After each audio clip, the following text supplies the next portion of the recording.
What if the struggling contractor you were forced to live with turned out to be the wealthiest man in Chicago? Emily Carter thought she had lost everything when financial troubles forced her out of her apartment and into the home of a hard-working construction worker. But as strange clues began to appear, she discovered that Daniel Brooks was hiding a secret worth millions. What started as an uncomfortable living arrangement soon became a story filled with mystery, trust, and an unexpected connection that would change both of their lives forever. Before we begin, don't forget to like this video, share it with your friends, and subscribe to the channel for more inspiring stories. Now grab your favorite drink, sit back and enjoy the journey. Let's get started. Emily Carter stood on the sidewalk with 2 suitcases beside her, staring at the small brick house in a quiet Chicago neighborhood. Just a week earlier, she had been living comfortably in a downtown apartment, but unexpected financial problems and a sudden rent increase had forced her to leave. After exhausting every option she could think of, a local housing assistance agency arranged a temporary place for her to stay. The idea of moving in with a complete stranger made her nervous, but she had little choice. Taking a deep breath, she walked up the front steps and knocked on the door.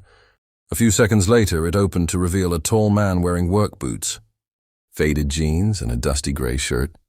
His hands were rough from labor, and there was a streak of paint on one sleeve.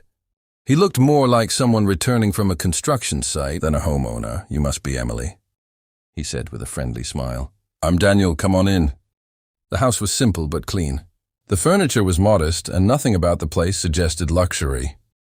Emily felt slightly relieved.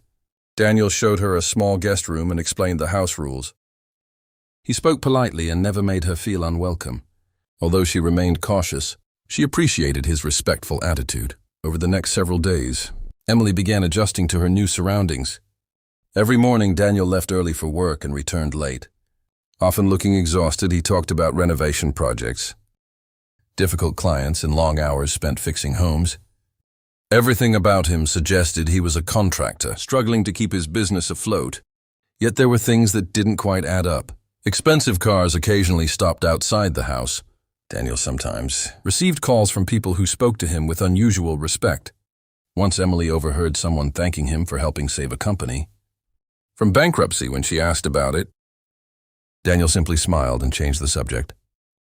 The mystery only deepened, leaving Emily increasingly curious about the man she thought she understood. A few weeks after moving into Daniel's house, Emily's curiosity became impossible to ignore.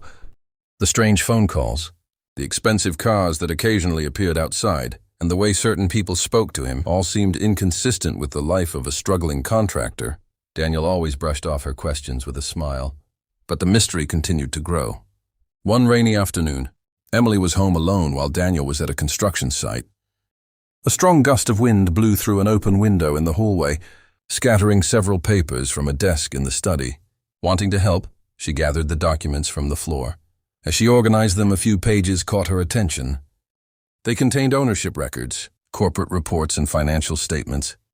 At first, she thought they belonged to one of Daniel's clients. Then she noticed his name listed as the owner and majority shareholder. Her eyes widened as she continued reading.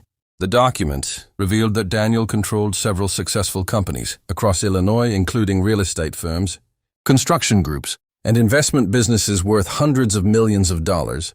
The numbers were staggering. The man she believed was struggling to survive was actually one of the wealthiest individuals in Chicago. That evening, Emily sat quietly at the kitchen table, waiting for him to return. When Daniel walked through the door, she placed the documents in front of him. For a moment, neither of them spoke. "You're not just a contractor, are you?" she finally asked. Daniel looked down at the papers inside. Then he nodded. He explained that he had built a business empire over many years, but chose to live a simple life. Wealth had brought him attention, dishonest relationships, and people who cared more about his money than his character. Pretending to be an ordinary contractor allowed him to experience genuine human connections. Instead of feeling angry, Emily felt admiration. She realized that beneath the fortune was a humble man who valued honesty above everything else. From that night forward, the bond between them became stronger than either had expected.